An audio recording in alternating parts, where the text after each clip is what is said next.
విశ్వాసం కలిగింది. విశ్వాసం కలిగిన తర్వాత ఏం చేశాడు?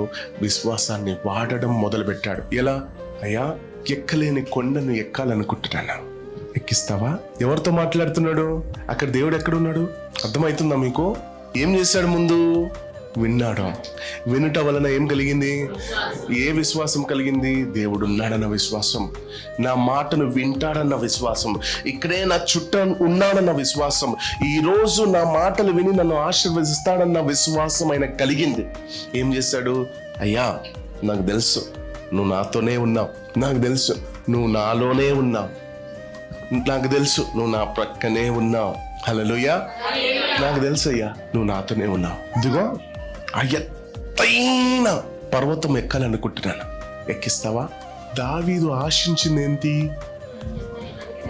కొండే. దావీదు స్థాయి ఏంటి? ఎప్పుడైతే ఎక్కాలని అనుకున్నాడో దావీదు స్థాయి ఏంటి? గొర్రెల కాపరి కదా. కాపరిగా ఉన్నప్పుడు దావీదు ఆశ ఏంటి? కొండెక్కాలి, సింహాసనం కాదు. కానీ దేవునికి ఆ కొండ ఎలా అనిపించిందంట? నీ విశ్వాసం ఏం చేస్తుంది తెలుసా? నీ విశ్వాసం నీకు ఈ లోకానుసారంగా ఆశలు చూపిస్తుందేమో. Spiritual blessing is coming on your way.